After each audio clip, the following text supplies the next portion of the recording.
All right, guys.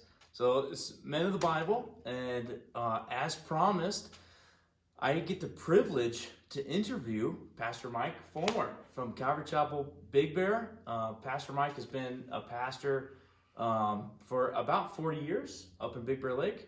He has been my pastor my entire life, ever since I was a baby. I've been coming to this church, and I just get the privilege now, today, to serve under Mike and just to learn from him, glean from him. And so anyway, I've taken your guys' questions, really, really good questions. I've boiled them down a little bit and just get a chance to sit down with Mike this afternoon and go over some of them. All right. So, all right, just jumping right in. We want to know how you got started. How did Calvary Chapel Big Bear originate, and what was your involvement in that? And Okay, so would you want to talk specifically about Calvary Big Bear, or you want to talk about ministry, getting involved in ministry, or what? Calvary Big Bear specific. Mm-hmm.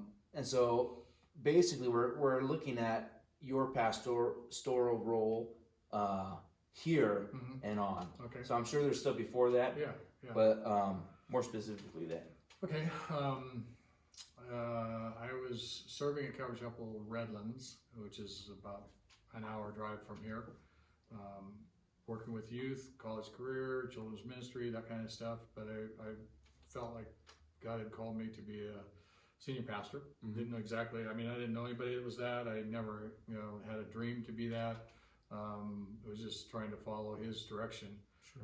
And while we were serving down at Calvary Redlands, the senior pastor there had a connection with a small fellowship of people that was up here. It had actually been part of a church that started, had some problems with the leadership, stumbling, falling, and then kind of blew up the church. And they tried to fit into other churches, like, okay, well, this thing's not happening anymore. We'll try to fit in other places. And at the time, there was really not very many options available to them. And so Calvary Chapel was the style of ministry they were most familiar with. They actually were involved in a vineyard church, Okay. But they were very similar at the time. And so they reached out to my senior pastor, Don McClure, in Redlands, and just said, hey, would you just come and do a home Bible study for us? Because we're just lost and, struggling. And so he started coming up here weekly, midweek to do a home Bible study. People were processing a lot of heartache and disappointment and struggles. And our church down at Redlands was a fresh church plant. And so it started to grow, and he was feeling more and more the pressure to be there. And this was, still just a small fellowship. And so he brought another guy that had been a pastor from the high desert. Okay. And he's a full-time construction employee, construction manager. And so, he could only come up just once, do the Bible study, hang out with the people for a little bit. And it was okay for the time being, but he felt like there was a possibility that for a church to really start from that little nucleus of people. And so they started looking for someone to come up here full-time. And Don took everybody in leadership from our church in Redlands, brought him up, gave him a chance to come up and speak and, step in and meet the people. And he took every single person in the church that was in leadership or had any possibility of leadership except me. Wow. And I was like, okay, after a while I was thinking, okay, well, maybe he just thinks I'm no good. Right.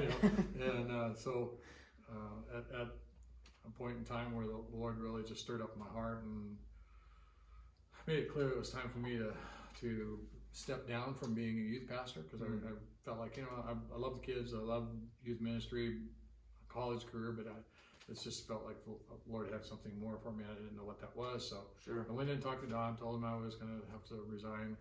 And he said, well, so what are you going to do? And I said, well, I don't know. I feel like God's called me to be a senior pastor, but I don't know how to do that, where to do that. Yep. And so he said, well, I know of two opportunities available right now that you could look into. One's in Kauai. Yep. Yeah, and the other's Big Bear, and dumb. I didn't even think about Kauai, but yeah. no, I just I asked him about Big Bear because I'd heard about it, you know, and I'd seen all the guys coming up, and he said, well, he gave me a little background and said, yeah, you should contact this guy. His name's Mike from the High Desert, and ask him about it. And so I talked to him. He invited me to come up on a Wednesday night, do a couple Wednesday night Bible studies, meet the people. Sure. And then they had just started meeting, like maybe they'd started meeting for a month, and he had me come up and do a Sunday morning. Wow. And yeah, it was a little group of 35 people or something like that. We were met out in Big Bear City Park in a little park building out there. Okay. And I shared, and I'm sure it was very average, but they felt like I was the right guy for the spot, and so they invited me to come move up and take over. And I was still partially, I think I got $500 a month from Calvary Redlands. Okay. And so, and I moved up here, and you know, that wasn't a lot of money at the time, but it was enough for us to pay our rent. And so, yeah, I mean, just started teaching. Didn't have the faintest idea what I was doing, other than I just loved teaching God's word. So, you know, we met there for a number of years in that park building. Eventually went to 2 services, and then 3 services, and then so that was 1981 when I came up. Okay. February. Wow. Now, briefly, what was the period of time you serving in ministry before this point? I got saved in '77. Okay.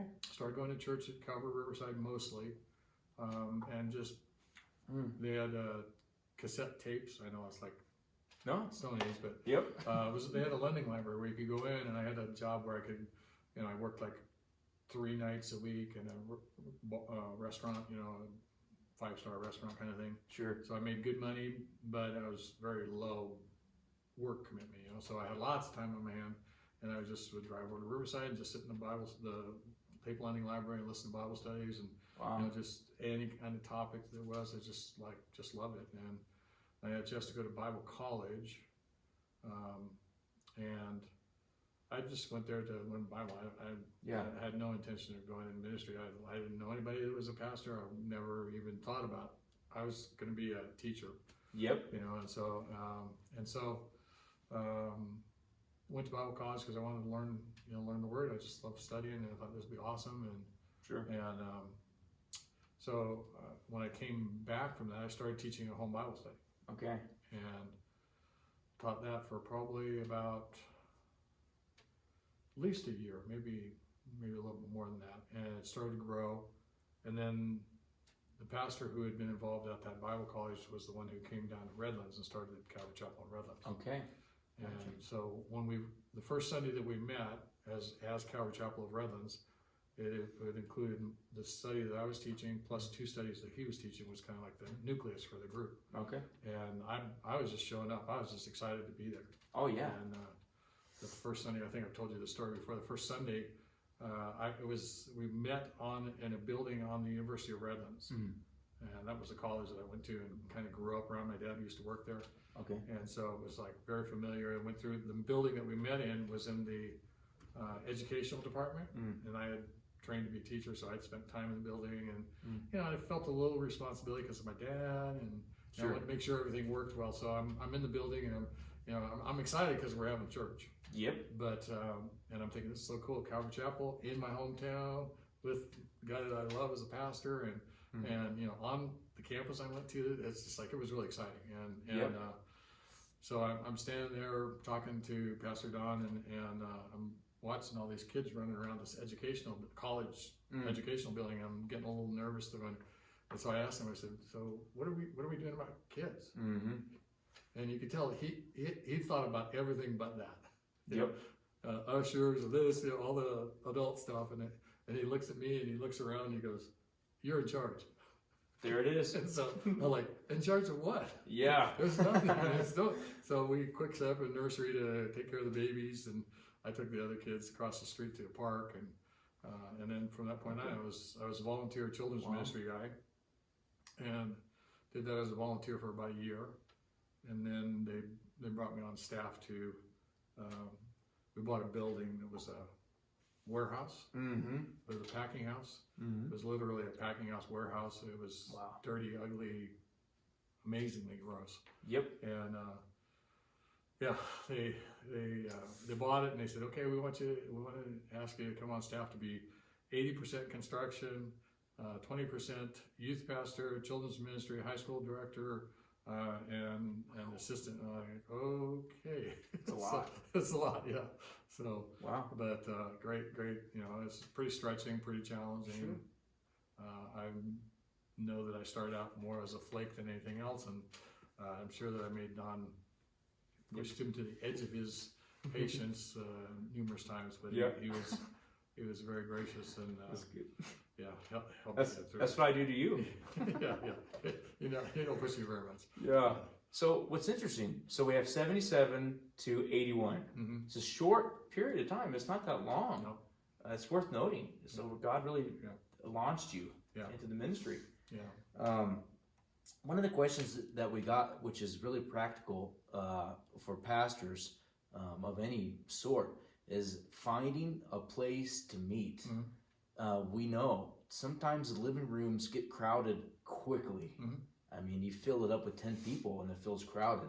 And so can you explain a little bit about that, from you going from park to building to bigger building? Yeah.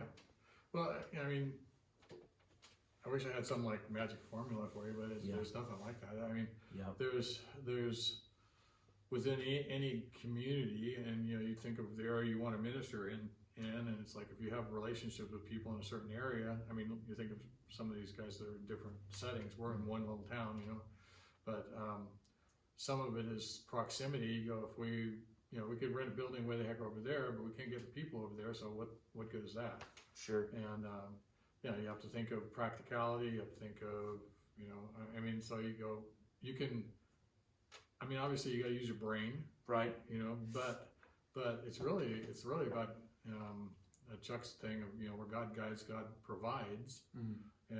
And so you go, okay, well, we have the opportunity to do this. Has God provided for us to be able to do that?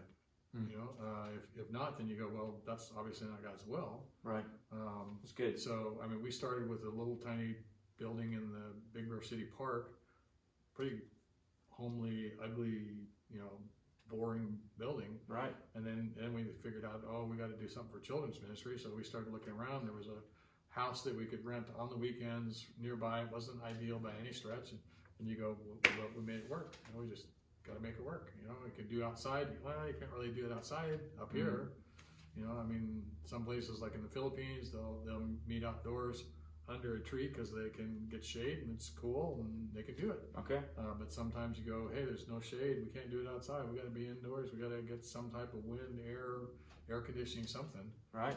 So you just make it work. And Yeah.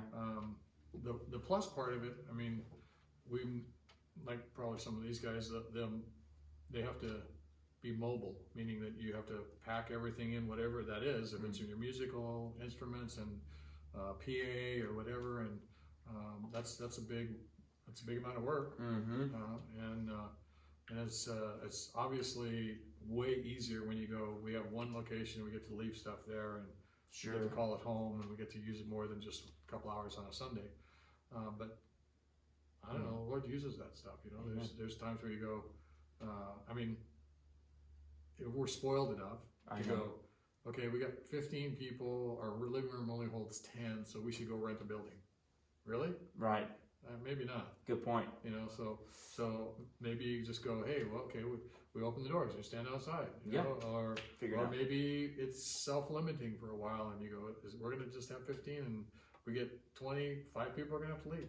You know, we're just not going to make it. You know, and there are limitations that you go, it's just practical. We just can't do that. You got to live with it, and then you pray and say, God, you know, if you see what's going on here, so if we need more, will you provide? Will you open doors for us? So we met at Big Bear City Park. Seats about maybe 40 if you really pushed it in. Yeah. Horrible sound, smooth floors, you know, crazy bad sound. Yep. Airplanes flying over. You That's know, right. It's just crazy. But you know, we made it work, and then we got too big for one service. We did 2 services, and for Wow. 45 people, that's like a lot of work. Oh yeah. But you do it because you have to. Sure. And so we did that for a while, and then we were praying, and there was a church meeting in Moonridge area, Wow. and sanctuary held like 100, and we were like, awesome. Hey. Right. And they actually approached us. Wow. They folded up and they approached us and said, would you guys be interested in renting this place? And, Wow. and they had chairs and everything, and we were like, Deal. awesome. Yeah. Right. Wow, that's crazy. Yeah. Something I think about is Jesus, our example for ministry and for pastors. He had the best pulpits and sanctuaries. He had the beach and grassy hills, and some of those synagogues were beautiful buildings, no doubt. Yeah, and absolutely. they're shaded and they're comfortable. He wasn't necessarily always invited to teach in those. He was sometimes, but for the most part, he was in homes. People trying to get to him through the roof and crowded outside. Yeah. But I just love him teaching from a boat on the water. Yeah.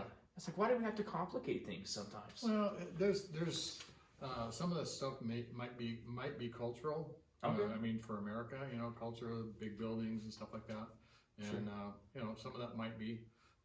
I think the practical part of it is, and I think for our brothers that are in different situations, that's probably the model that's held up, put in front of us as this is success.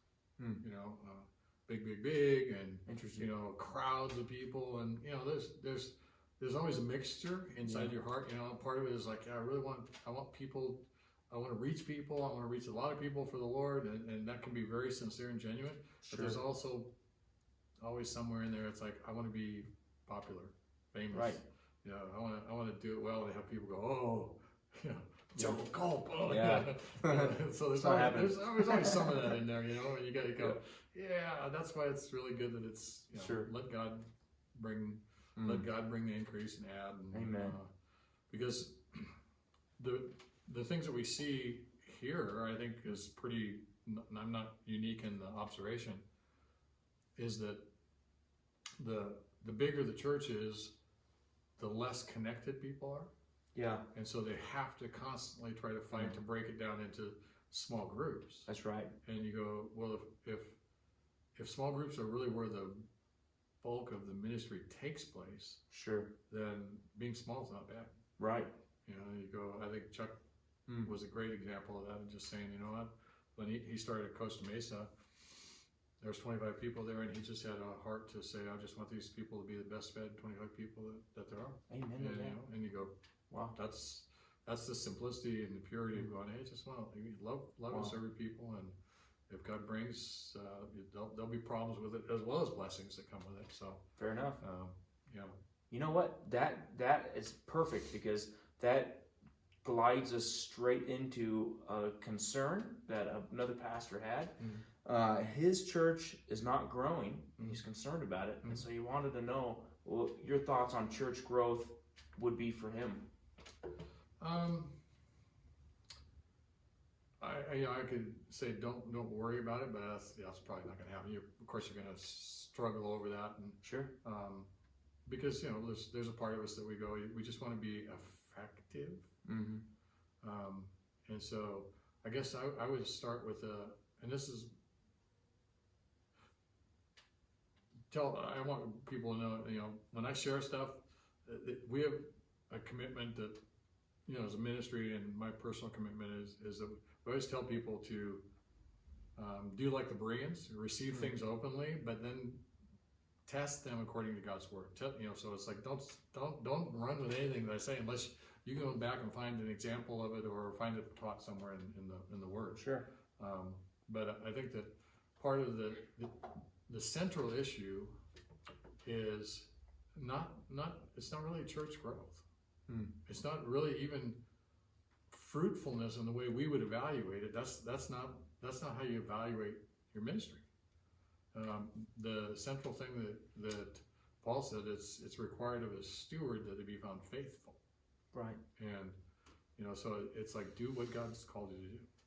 If God's called you to shepherd 10 people and that's it, then that's what you should do. And so biblically, church growth is your faithfulness. Well, it's church growth isn't really the issue. Yeah, the spiritual growth of the church. Yeah, because the bottom line, you look at, for example, if we wanted to evaluate effective ministry based on church growth, numbers increasing and stuff, then what do you do with Jeremiah? Right. 40 years. Yep.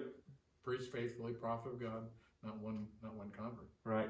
So you go, oh, that guy he was terrible. Yeah. Oh, totally a disappointment to God. No, not at all. Right. He was incredibly faithful to God to do what he called him to do. Absolutely. And so you go, obviously you personally evaluate yourself personally. Am I doing something, Lord? Search me, O Lord, know my heart. Okay. That kind of stuff. And if the Lord doesn't speak to you about, hey, there's this issue in your life, then you can assume, rightfully so, it's like, hey, I asked sincerely and God didn't say anything, then you're okay. Yeah. And you're going, okay, so what do I do? Be faithful. Yeah. Feed people God's word. Amen. His promises that it will accomplish the purpose He sends it forth. So, the hope is it would bring fruit in their lives and it would transform because it has the power to do that. Sure. But part of that's their response. Right. And so you go, be faithful, and because when we get to heaven, it's like Paul said, there's so much to be learned from that guy, just right. But he was criticized, for a lot of reasons. You're not this, you're not that. He just, just normal human, petty, fleshy stuff. And it could have been super discouraging to him.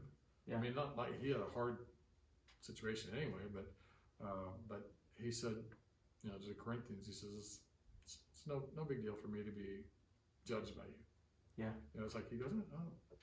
If you don't like me, I'm sorry, but that doesn't really matter that much to me that you don't like me. Yeah. He said that I don't even judge myself. Right. Because he knew that ultimately the only person's evaluation that matters was God's. Amen. And so he goes, what? I just want to please the Lord. And sure. I'm like anybody else. I would probably think in my own mind that if I had a church of something thousands, that somehow I'm more pleasing to God. And it's like, that's not true. Yeah, that's good. What if God wanted you just to pastor 25 Yep. and love and faithfully serve them, and you end up with 30 or 100 or 10,000, and God's going, that wasn't my will. Yeah, that's really ouch. Good. Yeah, and you bring that up that's 1 Corinthians 4, same chapter. Paul starts with what you started with. It is required of a steward for one to be found faithful. Amen. That's a requirement. Yeah. So I love that answer. I also think of something that you taught me and I've seen you live out is, those first few chapters of Acts, they weren't necessarily evangelizing in the ways that we might evangelize. And there wasn't really too much of an emphasis on them doing that. The emphasis was placed on them meeting on a regular basis and hearing the apostles teach God's word. Yeah. And then what was happening is we were having mature Christians going out into their workplaces. And that's how the gospel spread. It really had nothing to do with the apostles setting up booths or doing concerts. But it's not bad, but it's we sometimes think that's evangelism, that's how we affect people, and it's like, it's not bad, but I think that's something we've all, at least in the U.S., we've kind of drifted into this, we don't say it quite this way anymore, but it used to be like, you're the minister of the church. You are the minister. And it's like, I'm the only one? Yeah. It's like crazy. No. Ephesians says we're supposed to build each other up, and use our gifts so that we all grow and so that we are effective to do the work of the ministry. And it's for all of us. Wow. And I don't know about you, Joe, but I can tell you over 40 years that we've had people come forward at altar calls and stuff like that. But the people who are radically changed, truly saved, obviously really impacted, are all people that have been witnessed to personally by somebody who's invested in them, lived before them, shared with them, and been a profound witness that impacted their life and said, Jesus is real. Without a doubt. Yeah. And again, I mean, for the church exploding like it did, we saw Jesus have an impact on many, many people, but a really profound mark on 12, really 11. And we saw those 11 do the same thing, who did the same thing. Yeah. And so that's our model. And it works because it's God's model. It's not man-made. Yeah. And that actually, again, strings us straight into another concern from another brother. He's having difficulty building a team in his church. He's having difficulty delegating things. And so he wanted to hear your thoughts. How do you build a team? And it's not really like he's starting out. He's been doing it, but he still has no team, and he needs to build one. Yeah. Okay, so the one thing we said already, and this is Paul's criteria too. Okay. For discipleship. Paul with Timothy, right? He spoke to Timothy and he said, take what you've learned from me and impart it to faithful men. Absolutely. Right? And so sometimes we're glad to work with the people that are available. Sure. And that's understandable. They're there, and but sometimes those guys are a little flaky. They're on and off and in and out, and you just get used, and then they disappear. Okay.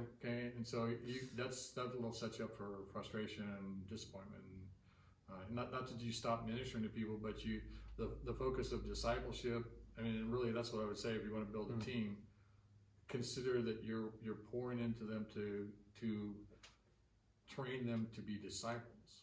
Right. And so you go, what do I do with them? Teach them what you know. Okay. Impart to them what you know, what you learned. Yeah. And then with the vision that not only should they apply it to themselves, but we want them to be able to do the same, to multiply.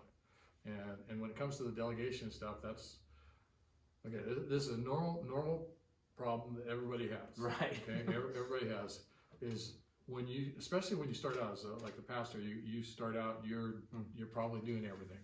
Yeah. And because there's nobody else around or whatever, and so you start, you do it, other people come alongside, they want to help, and if you tell them go over there and do whatever, they'll go and do it, but if you watch them, they won't do it as well as you. Yeah. And if you're not careful, what your temptation is to go and take it away from them and say you're not doing it right, and it's like, well, if you do that, they'll never do it right. And good so point. So help them as much as you can, as far as explaining, what's the thing, give them the vision for it. They'll probably, if they want to help, they probably have some sort of idea how to do it, and then you try to enable them. It's like equipping them to be successful in doing it, realizing they're never going to do it perfect. But you didn't do it perfect when you started either. Right. So give them a chance to grow. And you can critique afterwards and do kind of like a debrief and sit down and talk like, how'd it go? Okay, is there anything we could do better? What do you think? So ask for their input. Maybe you throw your 2 cents in, but don't say, that was really stupid. What you did, you did it really bad. If I was doing it, I would do it this way, because then they'll just go, fine, you go ahead. Sure. And you know what? What was it? One of those guys, Spurgeon or somebody like that. I'd rather put 10 men to work than try to do the work of 10 men. Wow, that's good. Yep, I love that. Actually, speaking on this point, I forgot to mention this earlier. So this same individual, he is having a bit of a bigger problem with doing this because he's having an elders issue to where he has attempted to appoint people over certain ministries where his elder board disagreed and wouldn't allow him to do it. And so I think that's another reason of him being discouraged, because he's going against a board. They're not on the same page. And so that's a difficult situation. I don't know if you have some tips that's for that. a difficult one.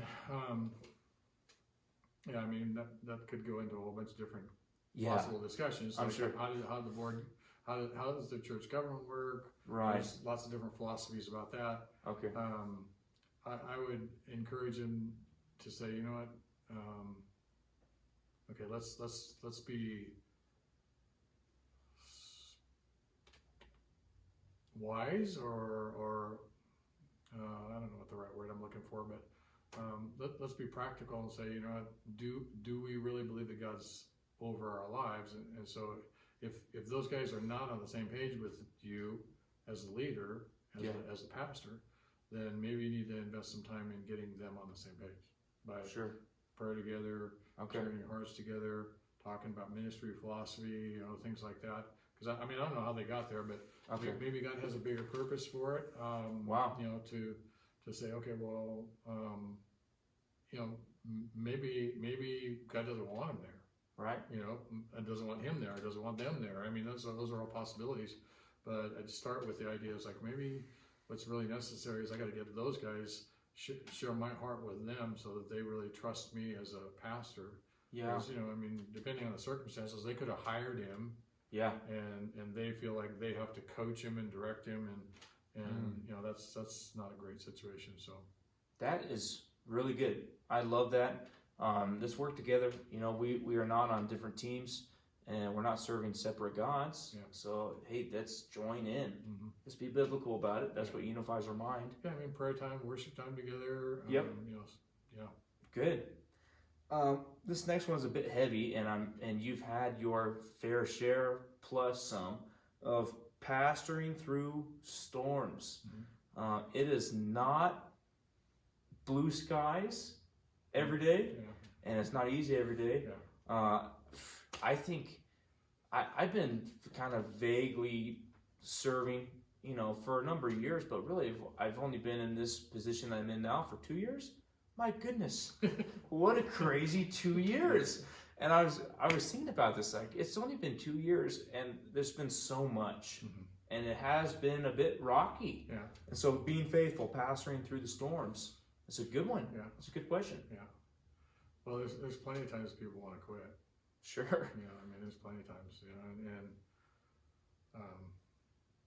you know, I assume that, you know, a part of that is, you know, Peter talks about trials, you know, you go through trials, and, you know, the reality of the trials always comes back to, is like, so, what do you want to do? Right. You know, what are you going to do? You know, I mean, like the disciples, I mean, that John 6 passage where, you know, everybody leaves Jesus, and he's just told them this crazy, hard, thing to understand, eating my body and drinking my flesh, and they're going, I don't know what that's all about. Sure. You know, and he goes, you know, everybody leaves. Sure. I mean, everybody leaves. Yeah. And I mean, so much so that Jesus thought, oh, you guys too? Are you leaving? You guys out of here? Yeah. And they're like, you know, you can almost see them like looking around going, we got where else would we go? Wow. You know, so I mean, part of it is, you know, I went through, you know my story. I went through a pretty dark period of time. Very confusing, very uncertain. You know, don't know what this all means. You know, and you know, I mean, you get to the basics. You know, and to me, it's like I don't know. You know, a lot of people. What did you figure out? No, I don't know. I don't know what it all meant. I don't know what it's all about. I don't know why it all happened. You know, but you know, the thing, you go, okay, so what do you rest on?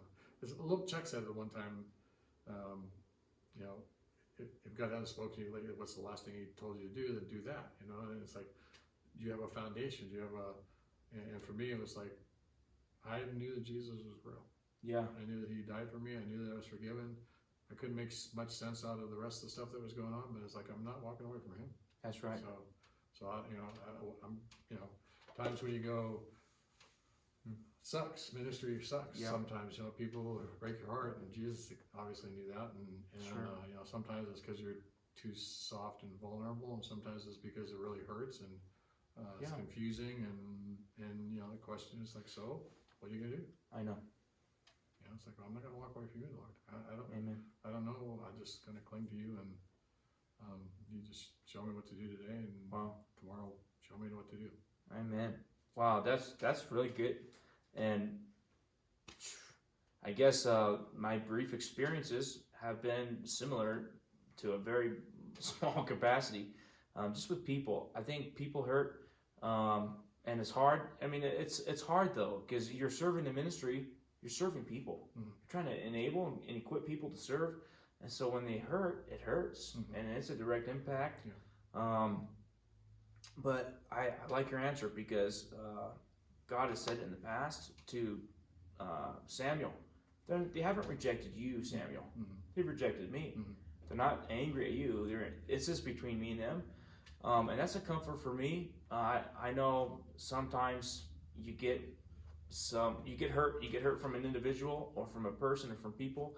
But the next morning, it's like, Lord, I'm a bit wounded, but I'm preparing for Sunday service, and I need you, and I don't know what else to do. Yeah, I mean, Paul made it pretty clear that he understood who he was. He talks about, I'm chief of sinners, and as for me and my flesh, nothing good, so it's disappointing when you feel like you've let people down, or, because you go, I just want to be a blessing to you, and then they go, I'm going to go to this other church because I'm getting blessed over there. It's like, oh. Yeah, sure.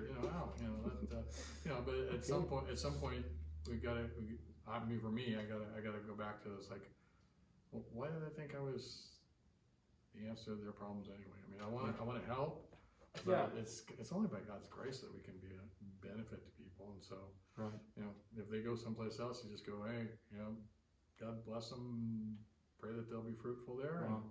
And, we can be. I think we all have that danger or risk of being self-centered. Yeah. Somebody said one time at one of the pastors' conferences, is like, hey, you know what? And this happens a lot, especially I think one of the guys was asking what about when people leave, and you go, well, obviously that's painful, because you go, hey, it feels like a criticism of me, and it might be, and you go, okay, so did you think you were perfect? No. Could people actually truthfully have legitimate complaints? Probably, yeah, for sure. Yeah. So and so you go, well, it's not the people who've left that matter; it's the people who were there. Amen. And this guy was talking about, because of the pressure of normal pastor stuff, is like, so many people go to your church. How big's your church now? It's like, oh, stupid question. Why do you got to ask that stuff? You ask that stuff if you got a big church. If you got a little church, you don't ask that stuff because it's discouraging. Sure. But somebody shared from the pulpit one of the times. Just says, what? People ask me that. I just tell them there's more people than I deserve. Amen. And I love that. And way more than enough to give an account. Wow. And you go, yeah, right. If there's one person there, sure, that's still true. Yeah. So you go, man. What a good answer. Yeah, that's I keep that one. Wow. Yeah.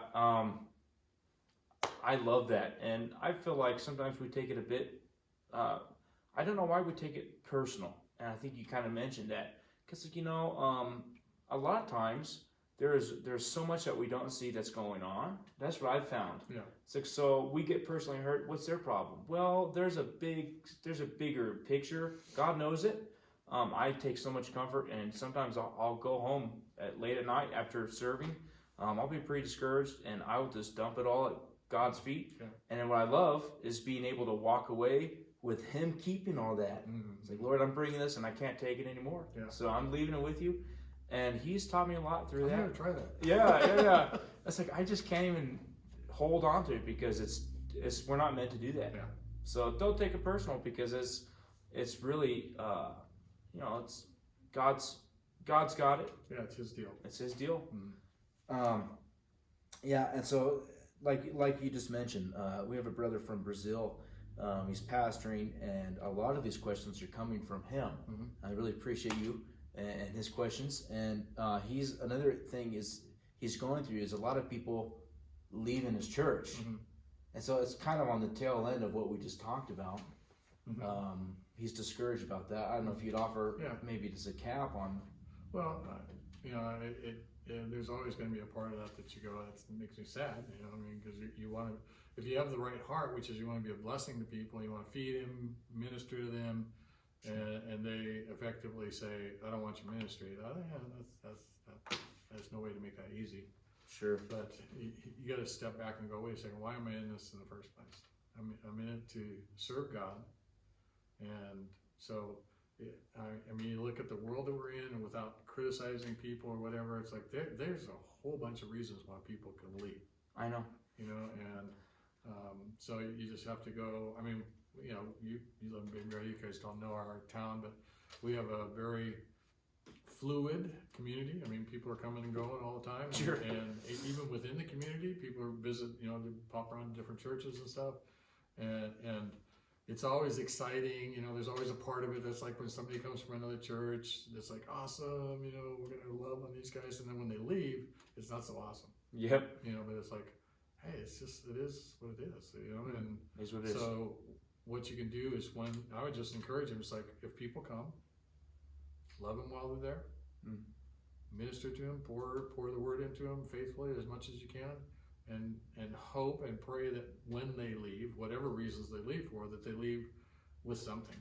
They leave with some equipping, some strength, some greater amount of wisdom because they sat under your teaching, and maybe the next place God will do more work in their life, and there'll be a benefit there, a blessing there. That's because we really don't get to keep people anyway. Sure. So we just have them for some time. I mean, I get it. I'd like to have people stay longer. Yeah. But just go, hey, you know what? I mean, the reality is we don't have any guarantees on anybody. Yep. You know, on our own lives. Sure. So we just have now.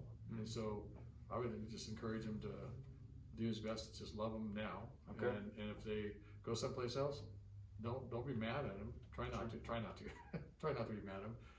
But just go, hey, you know what? God bless you. We love you.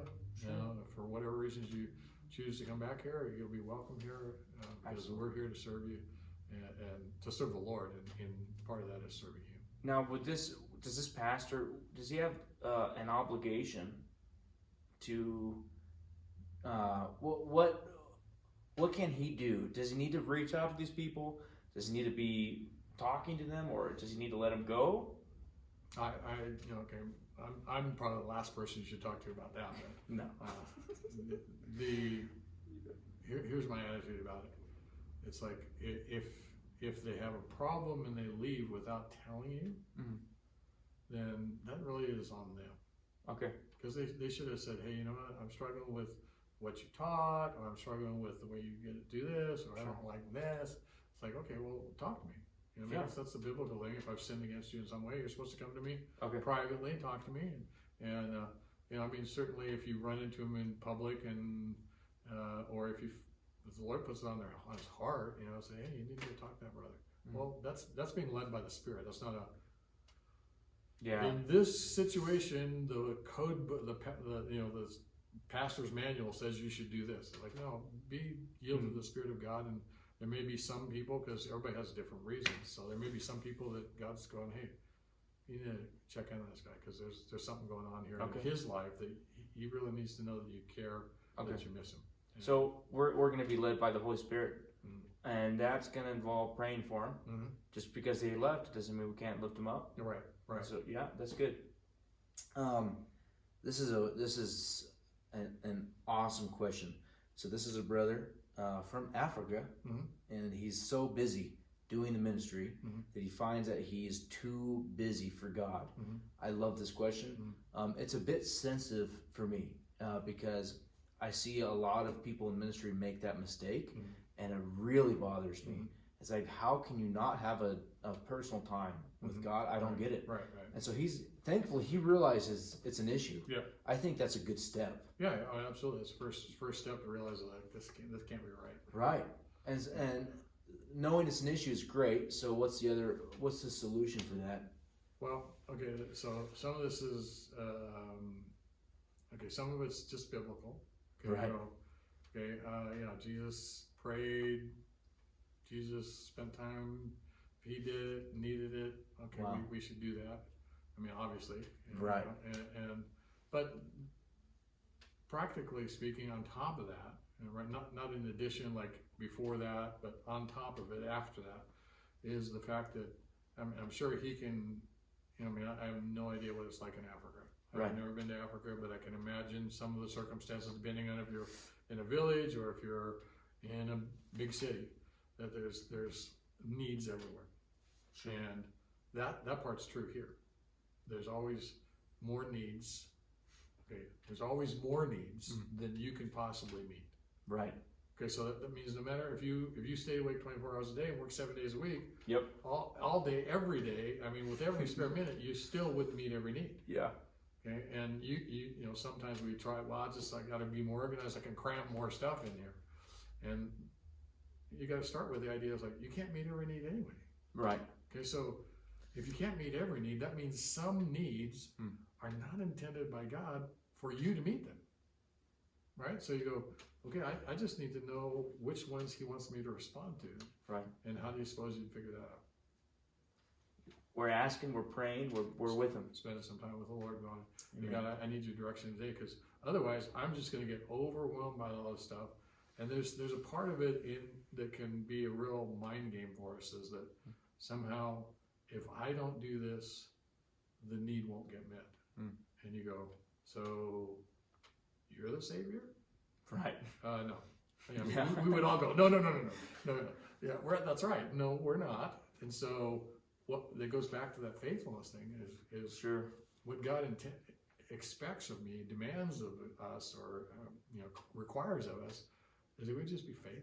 And it's like, no, don't go around and do more than he asks you to do. Just do the things he's called you to do. Wow. So, amen. That's what Jesus said. My yoke is easy. My burden is light. Amen. So. Yeah, absolutely. And that's coming out of like, I know Mark 4 talks about the disciples were with Jesus and then he sent them out. But it mentions that. And their calling first and foremost was to be with him. Even, Book of Acts, it says that they could tell that they had been with Jesus. Yeah. They had things about them that they would have never been able to come up with themselves. Right. And so that enabled them to do ministry. Yeah. And I think it's so important again, and it's just a sensitive thing for me. I don't know how we can feel like we can do the work outside of him, because we can't. Yeah, so it's incredibly presumptuous, yeah. Absolutely. Yeah. Well, to wrap it up, and this is a really general question, and there's an individual, she wanted to know just some of the bigger things that God has taught you. So you've been serving as a pastor specifically for a number of years. Are there any maybe nugget takeaways that you wouldn't have learned otherwise? Some bigger things that you've learned over the years? Well, faith's not easy. Yeah. The whole Hebrews thing about it, faith is the assurance of things hoped for and the conviction of things not seen. Right. That sounds really spiritual and really cool until you get in a situation where you go, I have no idea how this is. I cannot see any solution, any way out. I can't see, and that's when you go.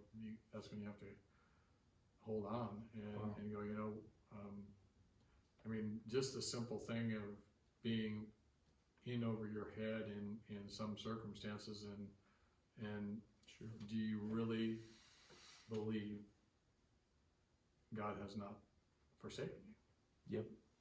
That's good. Because that's, there's plenty of stuff in life in general, and personal tragedy and ministry stuff, and where you go, okay, this doesn't make any sense. I don't see how this all fits together. And I don't know different cultures, if they have so much issue with the trying to solve everything in your brain, try to figure everything out.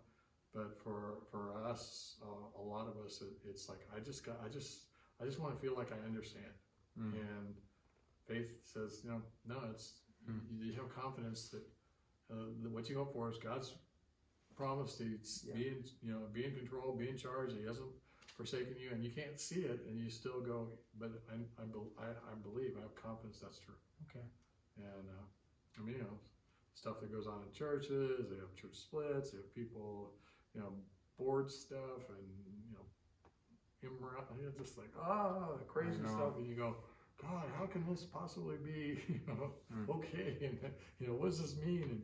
And even some of the stuff that's going on with all the COVID things, it's like, how does this work, Lord? How's this going to work? And I don't get too many answers to that other than just like, you got enough to worry about today. Sure. Okay, so just don't worry about projecting out there, because you don't really have that all figured out anyway. Just just deal with today. That's really good. Yeah. Yeah. Something interesting, and it sounds a bit silly, maybe small, but it really blessed me. I heard one of my favorite pastors speaking that. He was speaking to pastors and speaking on the subject of devotions and spending time with the Lord and placing your faith in Him. He said sometimes God calls us into ministry because He wants to spend more time with us. And we are all over the place otherwise. And we have our own kingdoms. And He said, hey, I want to be with you. So why don't you come and work in my house? Yeah, and sometimes it's like, you need to stay close to me. Yeah. You're a troublemaker. I know You're it. in big trouble if you don't stay close to me. I absolutely feel that same way, but that really blessed me, and that's helped me a lot. It's like, Lord, I just want to be with you. I want to be close to you. Anyway, that was great. Yeah. And thank you so much for taking the time. My pleasure, Joe. I hope it's beneficial in some ways. Yeah. If nothing else, you see that it's like you don't got to be anything special to serve the Lord. That's for sure. And so I hope it's encouraging to these guys. Yeah. So we have multiple churches from different spots all over the world that's represented by this interview. Would you mind closing off praying for them? No, and like I said, there's a handful of pastors. Amazing. Yeah. I'm just so blessed that we are engaged with them. Yeah. But we got to pray for them. Amen. And so I'd love for you to close this out. All right. Let's pray, guys. Father, I just want to lift up all of us that are watching this, Lord, and especially those who have a heart to serve you. I think that probably is everybody that's listening, but especially the pastors, Lord. I know that sometimes you can feel all alone. You don't know who to talk to. I know that you're available all the time, Lord, and as your word says, you're not far. You're right there with us in the midst of these things. So I pray that they would be able to deepen their relationship with you, Lord, above everything. And Lord, that out of that you would just lead and guide and strengthen and encourage them, Lord. I do pray that they would be effective, that there would be great fruit from their lives, Lord, fruit from their ministries. Pray for their families, Lord, that they would be loving servants to their families, first and foremost, as they serve you. And Lord, that out of that their families would be so blessed because you influenced them. And Lord, I pray for effective ministry and reaching into a dark world, Lord, that lives might be changed, that believers would be strengthened. Lord, I pray for my brothers and sisters, Lord, that you just lift them up and encourage them, fill them with your Spirit, Lord, and just guide them, lead them by your Spirit each day, Lord. In Jesus' name. Amen. All right, guys, thanks for tuning in. God bless you.